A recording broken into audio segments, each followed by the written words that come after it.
Good morning, John. Hello, Michael. Many thanks for taking part in this podcast on motivation. To anyone that doesn't know you, can you introduce yourself? Oh, yeah, sure. My name is John. Last name is Laval, of course. And I work closely with Richard Bandler, co-wrote a book called Persuasion Engineering with him. And like I said, I've been involved in the field of neuro-linguistic programming for probably close to 25 years now, mostly with a business application. I also run the Society of NLP. That's the certifying body. So we're going to be talking about motivation. So if I could ask you straight out, what does motivation mean to you? It's a big question, I guess. Let me see. I guess, there are a lot of things that people want to do. And I guess the word motivation, when I think about it, what comes to my mind is how much do people want to do what they think they want to do. It's like if I take a look at it from a language point, it's like, someone wants to do a particular, let's say, activity, how much or what's the degree of their willingness or wantingness, if you will, that's the word, I guess, to do that activity. So it's a thing where some people want to do certain things, but how bad do they really want to do those things? I guess that's the way I look at it. And the next question is a bit of a two-part question. The first part is, what are the inner things that impact motivation? There are a lot of things, I guess, and they all kind of work in conjunction with each other. Motivation is an interesting thing. I mean, there are some things like, of course, are you physically able to do certain things? Are you mentally capable? I always look at first of all, the capability factor. Are people able to do something that they want to be able to do? And if not, they need to go learn how to do that. But the second part of that actually is that they believe they can do it. But there are a couple of other, I guess, subroutines in there, if you will. One is, it's not just that they believe they can do it, but let's say they don't believe they can do it to the extent they want to do it, and they want to be able to rearrange their beliefs or enhance their beliefs or even build a belief that it's possible for them to do it. First, they have to have a belief that they can change their beliefs. So they have to have a certain belief in themselves that they can change what they believe about themselves or even their own capabilities. So they have to have that, first of all. But the second thing is that there are these, I guess, the linguistic structures really, but people would call them their values or their life criteria, basically the things that are important to them, let's say. So where those things are on a list, let's say, would determine how much they're going to be motivated to do a particular activity. Let's see if I'll give you an example. Let's say someone wants to be able to, let's say, run their own business. I would be curious about how or what is important to them about that and find out where those things lie on their list of priorities. Because that's really one of the things that motivation comes down to is lists of priorities. So what's the hierarchy of importance, let's say? I have a friend of mine, he's probably about 50 years old now, somewhere around there, and he's always wanted to become an astronaut. And lo and behold, and the guy has had an absolutely phenomenal career, or I should say careers, from collecting very expensive autographs to marketing campaigns and things. And lo and behold, at whatever age he's at now, it's probably around 50-ish, he has just passed the first leg of a test to become an astronaut. So it's not like he didn't want to become an astronaut before. He did, but in the hierarchy of what was important to him, I guess that might have been, I'm not sure. I mean, if I were to say it was number 5 or number 6 on his long list of things he always wanted to do, he's finally getting around to doing that after doing certain other things that he always wanted to do. Moving on from that, you've talked about what's important in our inner world. What sort of things in our outer world do you think affect people's motivation? I'm not sure how much of the things that are on the outside can affect. I mean, because to me that's our environment, and I believe that you can change how the environment will affect you. Obviously, there are some things. I mean, if you want to do X activity and it's going to require $1 million to invest in, or £500,000.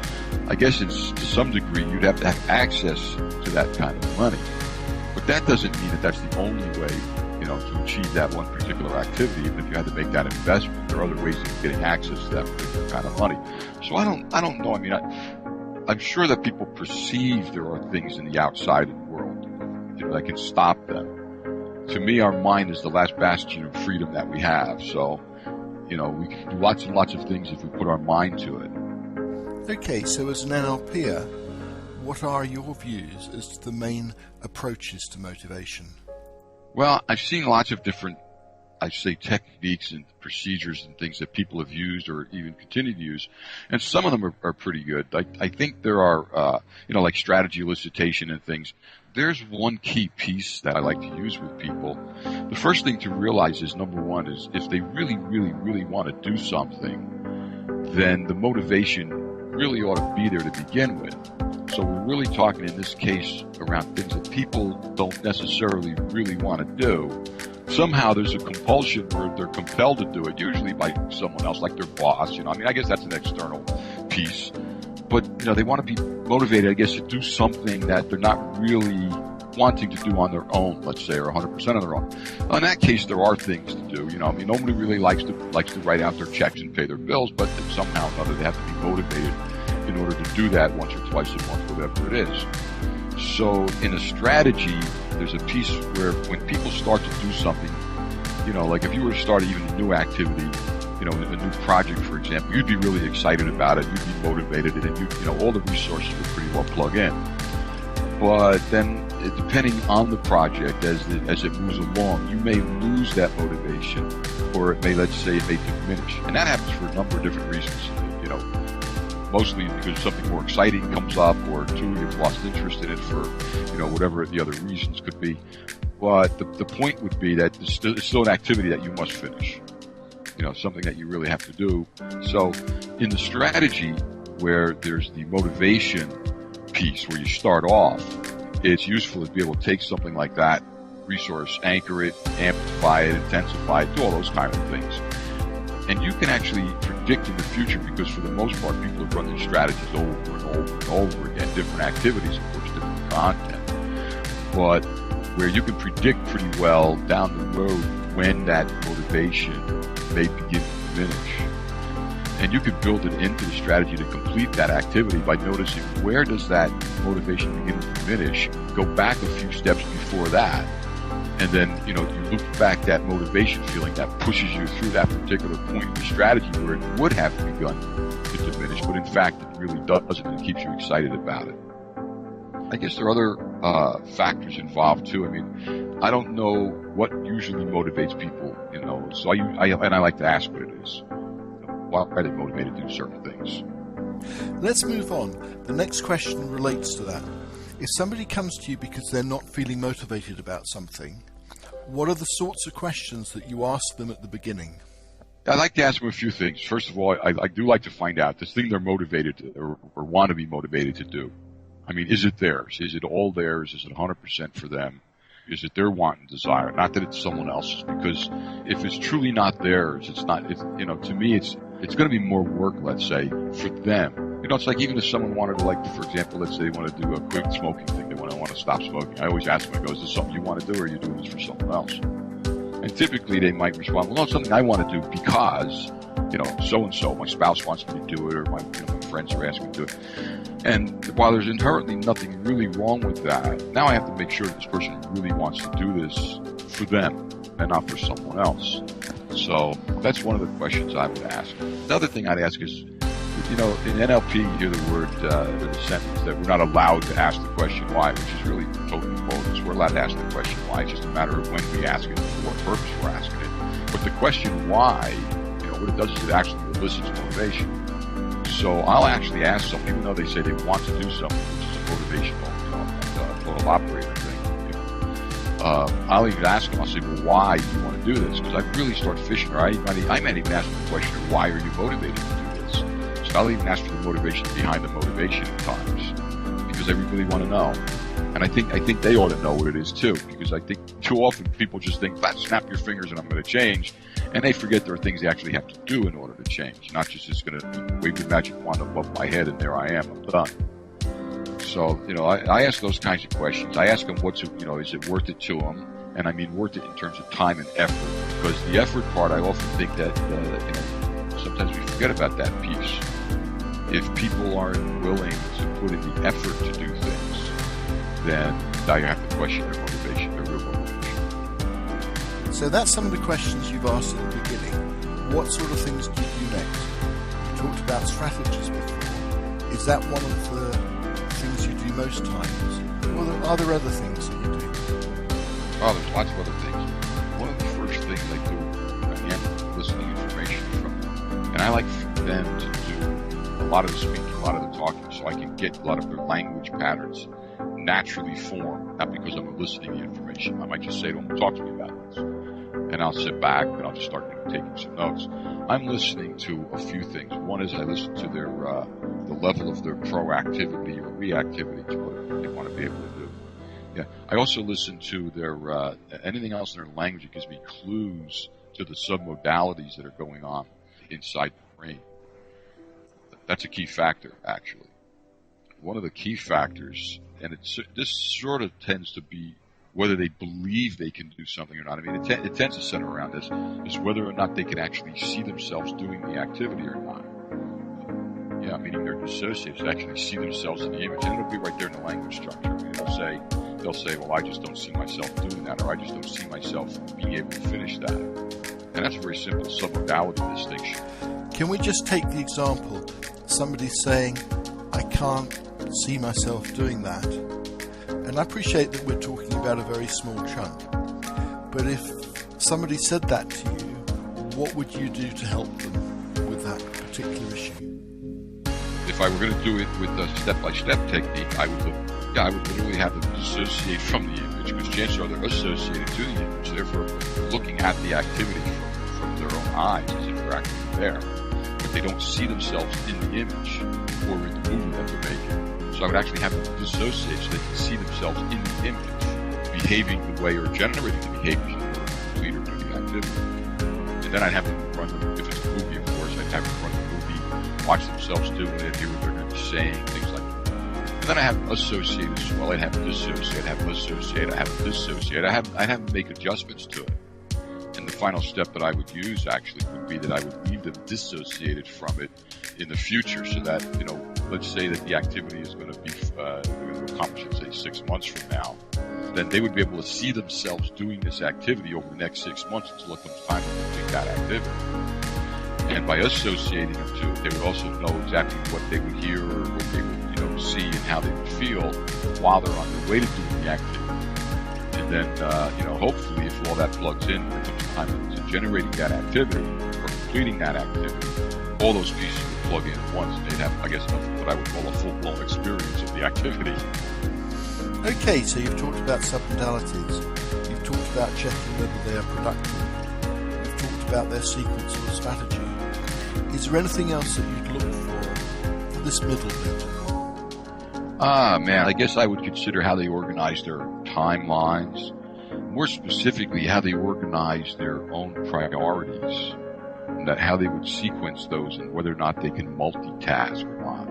I always look at that, yeah. Could you just talk a little more about that?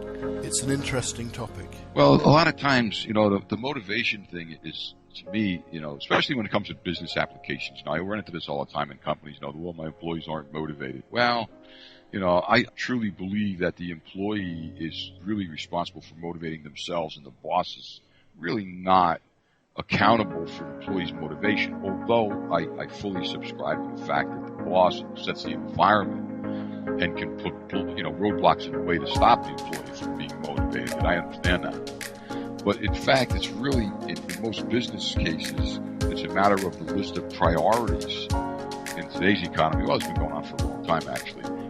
Somebody's boss will keep piling things on top. The plate gets full, so to speak, as they say. And now it's a matter of there's just 24 hours in a day, 7 days in a week, and when the plate gets that full, something's going to fall off the plate, so the employee gets to choose basically what it is they want to be able to do or not. And some things, when you look at a list of things, some things they're more motivated to do, and some things they're less motivated to do, of course. So those things are, where they are on the list of priorities. And the next part that comes up is whose list of priorities are we looking at? Is it the boss's list of priorities or the employee's list of priorities? The employee's list of priorities is way different than the boss's list of priorities. You can review that. That's the first part. Yeah, what's really on the list and how does it sequence down? And the timeline piece is, to me, that's an activation tool. I mean, we all have our timelines. We all utilize it. But all these little things of priorities keep replacing other things in the timeline. So, the boss walks in the door, for example, business application says, look, I need this right away. All of a sudden, things in the old timeline start shifting around. Things right there in the future start shifting around. Now, how well the employee has a handle on what the things are that are on his list of priorities or her list of priorities in their future part of their timeline, even if it's over the next week or 2 weeks, if they don't have a good control over how to use that, things that fall off the timeline, they stay off the timeline. They may not be put back on the timeline by the employee alone. If they take the boss, come back and go, now what about this project? So we've talked about some ideas on how to start the session, some ideas of what would come in the middle. How would you normally close a session? What sort of things might you consider towards the end of the session? Well, I guess, towards the end of any session, when it comes to the motivation kind of thing, I like to stay in touch with the person. I'll do a follow-up a few weeks later, even a month or two later, and just find out how they're doing with it, find out if anything else got in the way, that they had planned on or we hadn't planned on. At the end of a session, just, before we're finished up, I always make sure that we do a complete, what we call in NLP anyway, a complete future pace. And that does not include just putting the things into the future, but going past the events and past the experiences and knowing what it's going to be like to accomplish. I think that's a lot of things that people don't really do when they're doing future pacing. It's one thing to say, yep, I can see myself doing it in the future, but what's it going to be like after I've done it?